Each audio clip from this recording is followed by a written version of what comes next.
আসসালামু আলাইকুম, নিশ্চয় সবাই ভালো আছেন।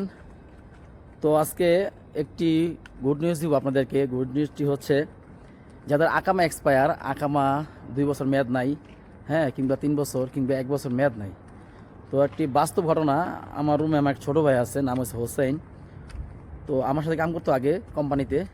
তো কোম্পানিতে বের হয়ে আমি এখন নতুন ভিসা দিয়ে সৌদি আরব আসছি, এখন গাড়ি চালাই। সৌদিকে প্রতি মাসে ফায়দা দিই, ফায়দা দেওয়ার পর গাড়ি চালাই, মানে নিঃস্বাধীন। তো ছোটো ভাইটা আপনার কাজ ছেড়ে দিয়েছে, কাজ ছেড়ে দেওয়ার পর তো এখন চিন্তা করতেছে ও দেশে চলে যাবে। তো এখন দেশে চলে যাবে কিভাবে, এখন সব জায়গায় যোগাযোগ করতেছি, দেশে কীভাবে পাঠান যায়, ও দেশ থেকে টাকাও আনছে। ও পুলিশকে ধরা দিয়ে চলে যাবে, আবার এক পর্যায়ে বলতেছে আকামা বানাইব। তো আকামা বানাতে গেলে প্রচুর টাকা খরচ হইব। তো যাদের সাথে যোগাযোগ করতেছি ইমিগ্রেশন পুলিশ, যেগুলো বলা হয় সৌদি আরবে কালো পুলিশ, গাড়ি দিয়ে ঘুরে লোকজন ধরে, হ্যাঁ। তো এখন কালকে ওকে ধরছে পুলিশে। ধরার পর ওর পাসপোর্ট চেক করছে, পাসপোর্ট চেক করে দেখে ওর 1 বছর 8 মাস আঁকার মেয়াদ নাই, ধরেন 2 মাস 4 মাস বাকি আছে। তো পুলিশ ধরে ওকে ছেড়ে দিছে। তো পুলিশ ধরে কেন ছেড়ে দিবে, ও বলতেছে সমস্যা নাই, তুই চলতে থাক, ঠিক আছে। তো সেই পুরোনোর ব্যক্তি, ঘটনাটা আজকে ঘটলো আমাদের সাথে। তো আমরা 3জন, আমি, আমার ভাগনা এবং ছোটো ভাই, 3জন একসাথে যাতে হোটেলে খেতে যাচ্ছি, হ্যাঁ, দুপুরে মানে খাবার খাবো, খেতে যাচ্ছি। তো সেই মুহূর্তে আমাদেরকে মানে 3জনকে পুলিশে ধরলো, খাড়াইলাম। তো আমার আকামা দেখাইলাম, হ্যাঁ, ছেড়ে দিল। আমার ভাগনা আকামা দেখাইলাম, ছেড়ে দিল। তো ওর আকামাটা চেক করে দেখলো কি ওর 2 বছর আকামা নাই। তো পুলিশ ওর দিকে তাকায় রয়েছে, টাকা দেয়, বলতেছে তুই চলে যা। তখন আমরা জিজ্ঞেস করলাম, দেখ এই ঘটনা, আমরা তোকে দেশে ফেরত পাঠাবো, তো কী পাঠানো যায়? ওরা বলতেছে কোনো সমস্যা নেই, তুই চলতে থাক, দেশে কিলিয়ে যাবি।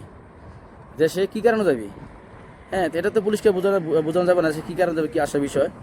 তো বাস্তব ঘটনা হচ্ছে গিয়া যারা ভয় পায়, মূলত যারা ভয় পায়, এখন পর্যন্ত অনেকের আকামা নাই, অনেকের আকামা এক্সপায়ার হয়ে গেছে গা আপনার 1 বছর, হ্যাঁ, 1.5 বছর কিংবা 3 বছর। তো ভয় পাওয়ার কোনো কারণ নাই। আপনাকে ধরলে যে পুলিশ পাঠিয়ে দেবে তা না। যদি একমাত্র হরুপ থাকে, কোনো লোকের যদি একমাত্র হরুপ থাকে, ফাইনাল এক্সিট থাকে, সেই ক্ষেত্রে আপনাদের সমস্যা হতে পারে। সেই ক্ষেত্রে ধরলেই আপনাকে পুলিশ পাঠিয়ে দেবে। ফাইনাল এক্সিট দিলে তো আপনার দেশে বাধ্যতামূলক চলে যেতে হবে। আর যদি আপনার হরুপ মারা থাকে, কফিলে কোনো খোঁজ খবর নাই, কফিলে কোনো যোগাযোগ নাই আপনার সঙ্গে, সেই ক্ষেত্রে যদি ধরে কোনো মিস নাই, আপনাকে পাঠিয়ে দিবে। সেই ক্ষেত্রে বাধ্যতামূলক আপনাকে পাঠিয়ে দিবে। তো যারা ভয় পাচ্ছেন, ইনশাল্লাহ ভয় পাবেন না, কারণ কোনো কারণ নাই। ওনাকে ভয় পান, আকামা মেয়াদ নাই, পুলিশ ধরে দেশে পাঠিয়ে দিবে।